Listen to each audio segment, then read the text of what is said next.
Welcome to New Possibilities. I speak truth to power without fear. So we're going to do another quick live stream. I have a limited amount of time. This shouldn't be longer than 30 minutes.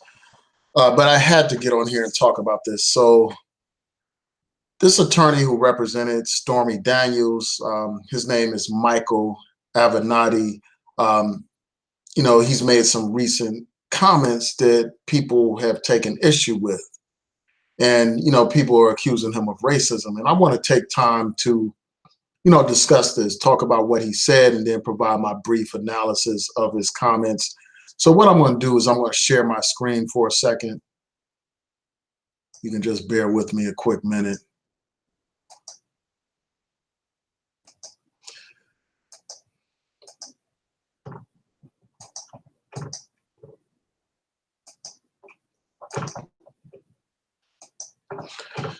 So here's an article from Time magazine. And it talks about Michael Avenatti and his statements. They go through the questions that he was asked during this interview. And, they asked him, is there anybody that you think you like in the Democratic political class? And then, they are basically asking him about who does he think should be the nominee for the presidency. And he says, I think it better be a white male. That's his comment. And then he goes on to say this. He talks about how, you have to deal with the realities of the situation. He talks about how the Democrats nominate anyone other than a white male at the top of the ticket, they're going to lose the election. And he says, I'm willing to bet anything that that's going to be what happens. And he says, I feel highly confident in that.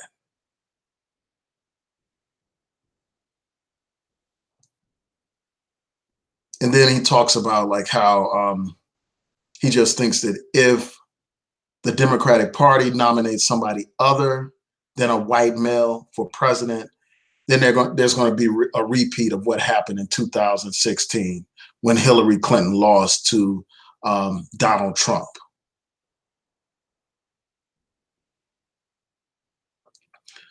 So I just want to share some quick thoughts about this. I'm going to go to this other article as well from CNN. And, they repeat what was said in the Time magazine article. Both of these articles will be in the description box so that you all can read them for yourself and come to your own conclusions. But again, this article reiterates his point where he says, I think it better be a white male. And one thing that's interesting is that Michael Avenatti is actually thinking about running for president. Again, he's the attorney that represents Stormy Daniels. She's the porn star who basically said that she had an affair with Donald Trump and that she was paid some hush money to keep it a secret. And she wanted to get out of an agreement that she had not to speak on the issue. And from what I understand, they lost that case. But that's just to give you some background. And this attorney, from what I was reading, is being sued by his own he was actually hit with a multi-million-dollar judgment for failure to pay a former law partner in his firm. So this man was hit with that fine. And, I think that it's unlikely that he would win the Democratic nomination. And I don't think that he has a leg to stand on in terms of running himself. But I just want to address this issue. Let me stop sharing my screen for a second. Just bear with me a second so I can get situated.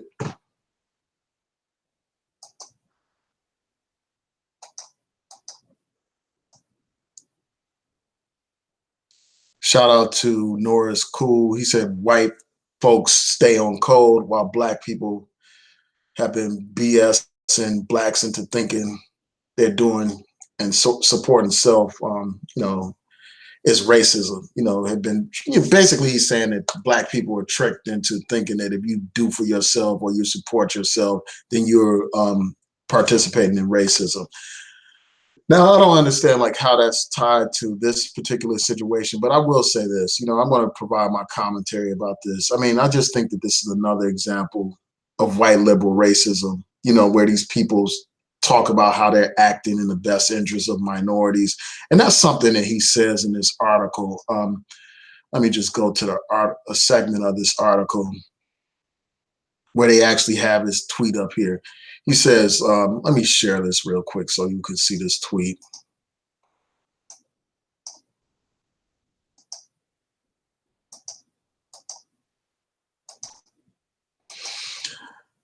But in his tweet, he says, let me be clear. I have consistently called on white males like me to take responsibility, and be a part of stopping the sexism and bigotry that other white males engage in. It's especially important for them to call out other white males. I make this point in my speeches. Now, that's what he says. So you have these people that like act like they are such champions for social justice and all this and that. But at the end of the day, like, some of these white liberals are just as racist as some of these conservatives. And the only difference is the way in which they express their racism. So, often these white liberals will express their racism like in a paternalistic kind of way, where they view themselves as being do-gooders. But in terms of doing good, they always place themselves on top. Like in the name of, helping out these so-called marginalized groups, they always make sure that they are the ones on top. They're the ones dictating the agenda, the political agenda, the social agenda, the cultural agenda, that whether we're talking about like their involvement in civil rights organizations, they always want to position themselves so that they are in key position to call shots and all that kind of stuff. Whether it's partnerships, coalitions with other groups, they want to make sure that those coalitions are set up in such a way that they end up being the ones dictating the agenda. They end up being the paymasters, the people controlling how things turn out. And this is just another example of this. This man is saying, well, the Democrats won't win if it's not a white man at the top of the ticket. Basically, putting the Democratic Party in a situation where the white man is running the show, the white man is on top and out front, even though a Democratic candidate cannot win the presidential election without Black support. These Democrats can't win these nationwide elections or even statewide elections without Black support. But yet when it comes to Black people, they want to push Black people to the back of the bus and, take the front seat for themselves. And that's what this guy is basically doing with his commentary. He's making it clear that, a white man should be at the forefront, while talking all this rhetoric about sexism. That's another thing. This guy went on this crusade against Donald Trump, and rightfully so, about his sexism, about his, the way he treats women and all that kind of stuff. But while he's pretending to be all about women's rights and this and that, at the end of the day, he still thinks a man should be out front when it comes to running for president, a white man in particular. So at the end of the day, despite all this, show that he puts on about being against sexism and all that, he's reinforcing sexism by saying that a white male should be the presidential candidate. There are women candidates who are just as capable as anybody else to run for president. And there are plenty of African-American candidates and candidates, for instance, who are Latino, that are qualified and capable of running for president and possibly winning the presidency. The kind of logic that this guy is promoting has been disproven with the example of Barack Obama. Barack Obama was an African-American man, somebody with, that doesn't fit the traditional model of what you would think of a presidential candidate. He had an African name. He's had mixed heritage. He's a Black man. And, he didn't fit that mold, but he still won. He won, the first time he ran for president, and he won the second time that he ran for president. So that disproves this idea that you have to have a white man up front in order to win these elections. It's about having the right candidate with the right message at the right time. And that's what Obama had at the particular time. So I dismiss, this notion that it has to be a white man running in order to defeat Trump. You have great candidates that may run. Cory Booker. You have Kamala Harris. You have other people that may possibly run for president. So, I just think that it's disrespectful to suggest that only a white man is capable of beating Trump, which is not true. It's disrespectful to all the Black people in the Democratic Party that give their vote and their support to the Democratic Party. It's completely disrespectful. There would be no Democratic Party without Black people. They would have no political power without Black people. Black people are the base of the Democratic Party. No other group of people support the Democratic Party like the Black community does. And in exchange for that support, we need to have our issues put to the forefront. We have to have our candidates put to the forefront. The days of Black people playing second fiddle to the great liberal white man are over with. The days of Black people, just depending on the white liberal to take care of them and to dictate the agenda, those days are over with. Obama, with his election, he cut through that. You got the election of those 2 Black senators. And now you have other examples of Black people at the top of the ticket that may, again, disprove this notion that you got to have a white man up front in order to win statewide elections, for instance. You have candidates in Georgia, an African-American woman running for governor in Georgia in a very tight race. You have the brother Andrew Gillum in Florida running for governor. So it's a very close race there as well. And he may actually win. He may become the first African-American governor of Florida.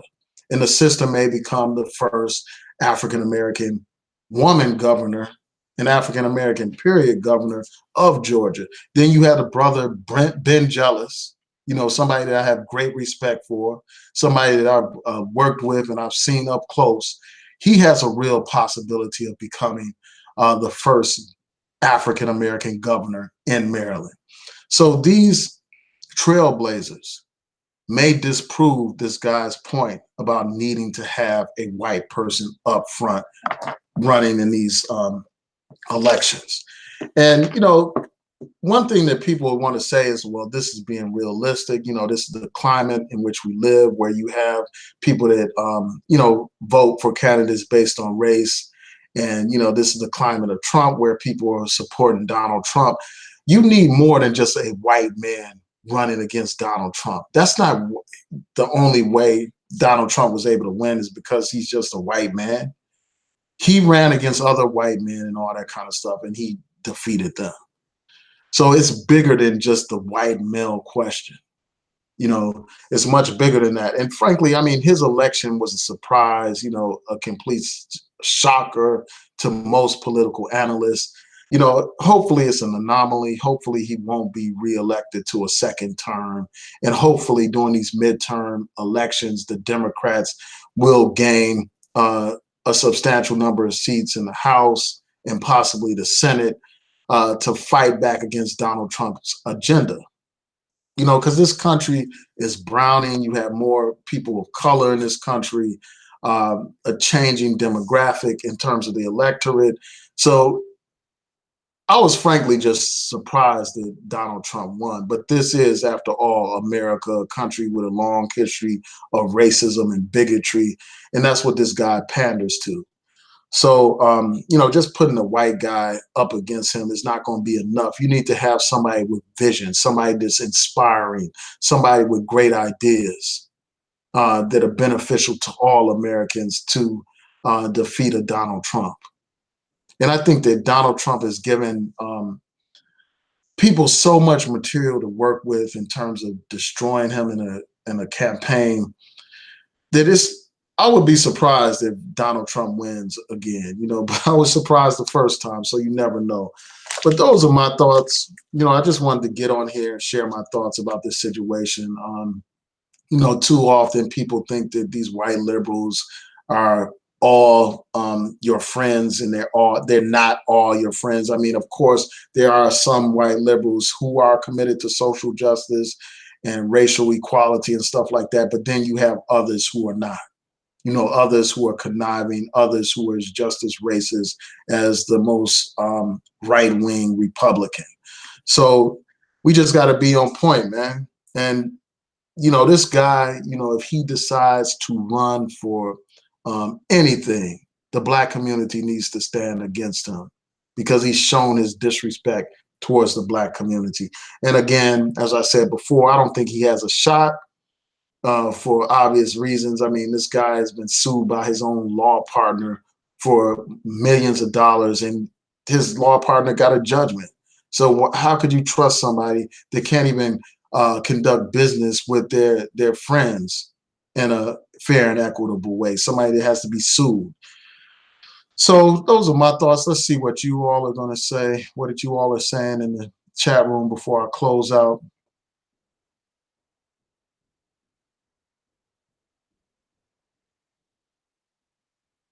So I see that Bain Helsing said, I disagree with that 100%. What do you disagree with? If you're still around, just let me know in the chat room. And Line said that Trump and Bush proved that the bar is low for becoming president. Yeah, Donald Trump definitely did, man. Because Donald Trump had zero political experience before he ran for president. This man wasn't even like the dog catcher or the city council person or even a school board member before he decided to run for the highest office in the land. And the fact that people elected this guy just tells you how clueless a lot of American people are, how emotional and how easily manipulated they are. Because this man is not fit to be president. He doesn't have the character. He doesn't have the temperament. He didn't have the experience. This man is a buffoon. He's more fit to be in a circus than he is to be president of the United States. He belongs in a circus with the rest of the clowns. He doesn't need to be running this country.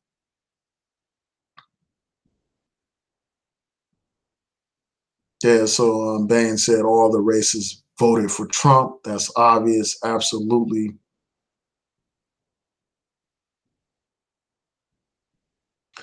Yeah, I mean, it's very possible that he could win again. I can't, put that, I can't say that that's not possible, especially after what happened in the last election. I mean, anything is possible, man. I'm not doing any more predictions because that was just a shocker to most people. Like all the political experts just knew that he was going to lose, and he ended up winning. So who knows? You had George Bush after that disastrous Iraq war. He still won re-election. So you never know with the American people, man. A lot of these people are ignorant. They don't study any political issues. They don't even know the issues. They just go off of their gut. And, the fact that they would elect this buffoon, this man who showed utter disrespect to women, disrespect towards Latinos, disrespect towards Muslims, disrespect towards black people, but yet you still got fools voting for him.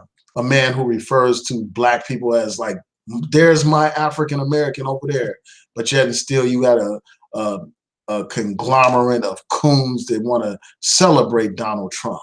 They were happy to be in his presence. They were treating him like a rock star at that so-called Black Youth Leadership Summit. An absolute embarrassment, man.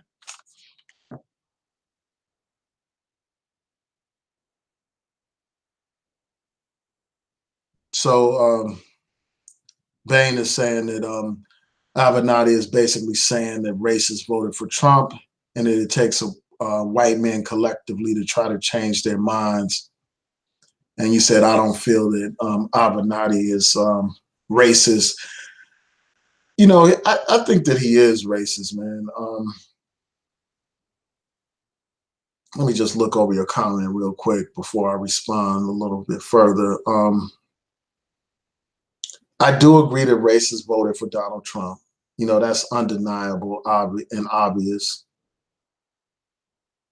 And I don't think it's about like, I mean, I know that a white man can probably persuade a racist, you know, or talk to a racist easier than, you know, somebody that's not white or whatever. But I don't think that these people are going to be convinced. These people that are entrenched in that, you know, Donald Trump mentality, you know, these people that have embraced this "Make America Great" nonsense, they're not going to be convinced by like a Michael Avenatti, you know, trying to talk to them about how they should vote for Democrats. They're not going to be convinced by him. They're not. I mean, he's the last person they will be convinced by. They're not going to be convinced by even a Joe Biden or even a Bernie Sanders. Those types of people in their racist mentality are not going to be convinced or converted because, you know, Bernie Sanders says so, or because, you know, Joe Biden says so, or one of these other white people say so. I mean, these people are entrenched in their ignorance and their racism. So, yeah, so I just don't see it, man. I don't see a white man at the top of the ticket as some kind of great white hope to save America from Donald Trump. I don't see it.